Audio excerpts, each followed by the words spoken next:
নমস্কার, বাঙালি রান্নাঘরে আপনাদের সবাইকে স্বাগত।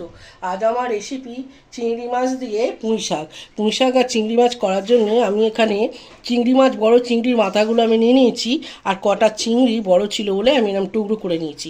এখন এই চিংড়ি মাছগুলোকে, মাথা আর চিংড়ি মাছগুলোকে আমি একটু ভেজে নেব। এখানে দিয়েছি সর্ষের তেল। সর্ষের তেলে রান্নাটা করলে স্বাদটা একটু আলাদা হয়।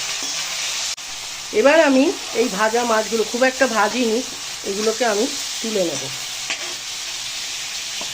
এবার ওই তেলের মধ্যে আমি এখানে দিয়েছি বেশ কয়েকটা কাঁচা লঙ্কা, ঝালটা আপনারা নিজেদের পরিমাণ মতো নেবেন, আর দিয়েছি 1.5 চামচে 5 ফোড়ন।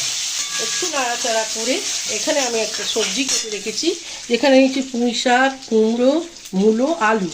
এই কটা আমি এর মধ্যে এখন দিয়ে দেবো। আর কুমড়োর খোলাগুলো আমি ছাড়াইনি, কুমড়োর খোলা না ছাড়িয়ে রান্নাটা করলে খেতে খুব ভালো লাগে।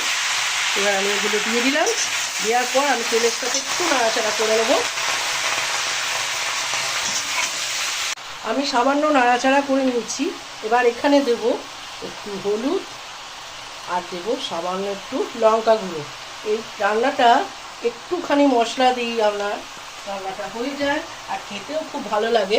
আর আমি এখানে দেবো পরিমাণ মতো লবণ। পরিমাণ মতো লবণ দিলাম। এবার ভালো করে একটু নাড়াচাড়া করে ঢাকা চাপা দিয়ে আমি সবজিগুলো সেদ্ধ হতে দেবো।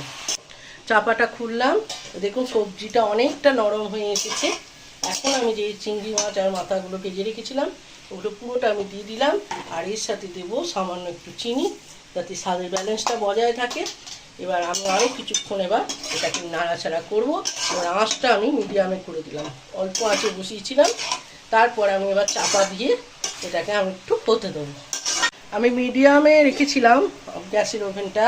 এবার আমি খুললাম, দেখুন সম্পূর্ণ রেডি হয়ে গেছে। এবার সব শেষে আমি দেবো অল্প একটুখানি সর্ষের তেল। সর্ষের তেলটা দেওয়ার পর এর গন্ধটাও খুব সুন্দর আসে, আর খেতেও খুব অসাধারণ হয়। একবার এই রেসিপিটা আপনারা এইভাবে বানিয়ে খেয়ে দেখবেন, বেশি মশলাও লাগে না। আর চিংড়ি মাছ তো সব কিছুতেই ভালো লাগে।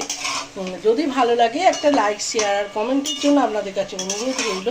চ্যানেলটা সাবস্ক্রাইব করবেন, যাতে নতুন নতুন রেসিপিগুলো আপনাদের কাছে পৌঁছাতে পারে।